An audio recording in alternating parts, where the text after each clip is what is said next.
Einen schönen guten Abend. Hier in der Filmkunst 66 feiert der Dokumentarfilm Kulissen der Macht, Corridors of Power seine Deutschlandpremiere. Regisseur Dror Moreh trifft entscheidende Akteurinnen und Akteure der US-Außenpolitik der letzten Jahrzehnte, wie unter anderem Colin Powell, Hillary Clinton, Ben Rhodes, Samantha Power, Madeleine Albright und aktuell Antony Blinken und beleuchtet gemeinsam mit ihnen die jüngsten Entwicklungen sowie oftmals schicksalhafte Entscheidungen, die in den vergangenen Dekaden im Weißen Haus getroffen wurden. If you look at human history, you have to say that genocide has occurred much too frequently. Every nation of the world agreed that the international community has a responsibility to protect people against genocide and then find practical ways not to implement it. When did the movie The Corridors of Power came alive? Well, actually almost 10 years ago. It started as an idea after I've seen what happened in Syria, the chemical attack. And then I wanted to understand what goes on in the corridors of power in White House. How do they make decisions?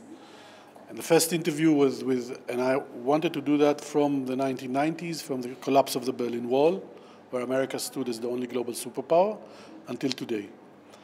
And so it was the Clinton administration, and then the Bush, and then the Obama. And the first interview was Madeleine Albright, almost 10 years ago to date. Why should we care? What does it matter to us? I believe in peace, but I'm not a pacifist. Why can't we use this wonderful army you're always talking about? We will have a continuing responsibility. People of Berlin, people of the world, will we stand for the human rights of the dissident in Burma, the blogger in Iran, or the voter in Zimbabwe? Will we give meaning to the words "never again" in Darfur? How could you convince all those powerful politicians to be in this? They wanted to speak. I think something lay heavily on their conscience, and they wanted to share their insights about how they took the decisions and how do they feel about it now. So it was something for them almost, I felt like a therapy to speak about what went on in the inner sanctum of the decision-making of the security of America. There is a long-term strategic region for the United States. Our children need a stable, free Europe.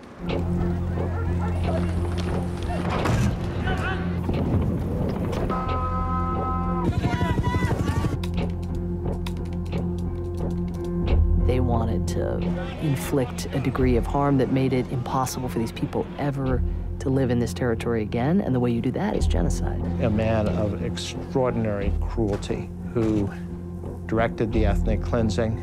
To me, looked like a modern version of the Holocaust pictures. They were identical. There was a responsibility, but also an opportunity to demonstrate that the international community could act effectively to stop atrocities. All necessary measures to protect the civilian population. Not just rhetoric, but commitments for military assets and action. The only way you're going to achieve some kind of end here is to end the regime. Okay, how important is it to show this movie in nowadays?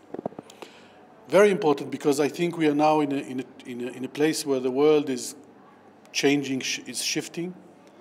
The structure of power that was established after the collapse of the Berlin Wall is now changing as we speak. You see that there are conflicts arising everywhere. There is Ukraine, there is the Middle East with Gaza, there is China. So the power is shifting, and I think people need to understand what goes on in those decision-making rooms where they think that there are very, very smart people. I would suggest that they will come to see the movie and understand what really goes on inside there. So you didn't debate what will be the next steps after the war? You didn't debate that? No. Albright, are you hopeful this morning? I am ready to work. Leadership involves bringing along coalitions, bringing along your allies and others, or you're going to fail. Security Council resolution calling for a new pause to the fighting was vetoed. Where do you wish the movie goes further?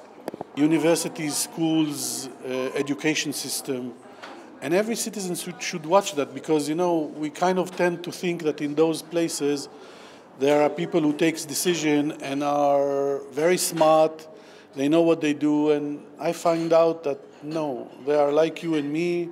Sometimes they do horrible mistake, and in the end of that mistake, millions of people pay the price with their lives. And I said something like, gentlemen, history will judge us on this. They would say, don't be so emotional, Madeleine.